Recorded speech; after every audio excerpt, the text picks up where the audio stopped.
அப்புறம் என் ஃபீலிங்ஸை புரிஞ்சுக்கிட்டதுக்கு ரொம்ப தேங்க்ஸ். உனக்கும் மனசாட்சி இருக்குன்னு நான் அதை காலையில தான் தெரிஞ்சுக்கிட்டேன். அத்தை உங்ககிட்ட பெரிய கிஃப்டா கேட்க சொன்னாங்க. நீ எனக்கு டிவோர்ஸ் கொடுத்தனா அதுதான் எனக்கு பெரிய கிஃப்ட். அதை நான் என் வாழ்நாள் முழுக்க மறக்கவே மாட்டேன். அந்த கிஃப்ட் நீ எனக்கு தருவியா?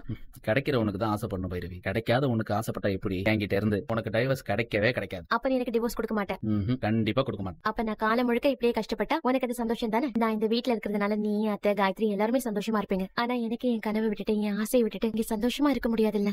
பாரு பைரவி, சந்தோஷமோ திருப்தியோ அது யாராலையும் முழுசா பெறவே முடியாது. அதெல்லாம் அவங்கவுங்க மனசை பொறுத்தது. இருக்கிறத வச்சுக்கிட்டே நிறைவா சந்தோஷமா வாழறவங்களும் இருக்காங்க. எல்லாம் இருந்தும் எதையோ தேடிக்கிட்டே நிம்மதி இல்லாம அலையறவங்களும் இருக்காங்க. என்ன பொறுத்த வரைக்கும் இருக்கிறத வச்சுக்கிட்டு நிறைவா வாழணும்னு நான் நினைக்கிறேன். ஆனா நீ அப்படி யோசிக்க மாட்டேன். என்னைக்காவது ஒரு நாள் எங்க எல்லாரோட அன்பையும் நீ புரிஞ்சு இந்த அன்பையும் சந்தோஷத்தையும் தாண்டி இந்த உலகத்துல நான் என்னைக்குமே என் முடிவை மாத்திக்க மாட்டேன். பைரவி, உண்மையிலேயே அந்த நெயில் பாலிஷ் உனக்கு ரொம்ப அழகா இருக்கு. உன் காம்ப்ளிமெண்ட் ஒன்னும் எனக்கு தேவையில்லை. என்ன ஒரு வழி பண்ணாம விட மாட்டேன்னு நினைக்கிறேன். உன்ன சொல்லக்கூடாது. உன்னை கூட்டிட்டு போக சொன்னாங்களே என் பெரியமா, அவங்கள சொல்லணும். என்ன சஞ்சய், மைல்டான ஃபிராக்சர் தானே சொன்னேன். இவ்வளவு பெரிய பேண்ட் போட்டுருக்க. இல்ல நீ கஷ்டப்பட வேண்டாம் அப்படி சொன்னேன். ஓகே 1 வீக்ல சரியாயிடும். நீ உள்ள வா பைரவி. சஞ்சய், அன்னைக்கு என்கேஜ்மெண்ட்க்கு வரும்போது கூட நீ நார்மலா தானே இருந்த. அது பெயின் இருந்துகிட்டே தான் இருந்துச்சு. நான் பெயின் கில்லர் மட்டும் தான் எடுத்துக்கிட்டே இருந்தேன். ஆர்த்தோ டாக்டர்கிட்ட போய் எக்ஸ்ரே எடுத்து பார்த்தேன். கொஞ்சம் லைட்டா போன் கிராக் ஆயிருக்குன்னு. ஜிம்முக்கெல்லாம் போய் உடம்பு ஃபிட்டா இருக்கிறதால இதோட போச்சு. ஆனா ஆறுமுகம் அடிச்சு அடிக்கி கை நொறுங்கியே போயிருக்கும். சாரி சஞ்சய், உன்னை இப்படி பாக்குறதுக்கு ரொம்ப கஷ்டமா இருக்கு.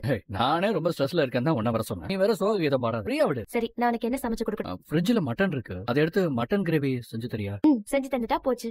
பைரவி, நான் உனக்கு ஏதாவது ஹெல்ப் பண்ண? அதெல்லாம் எதுவுமே வேண்டாம். நீ நல்லா ரெஸ்ட் எடு, நான்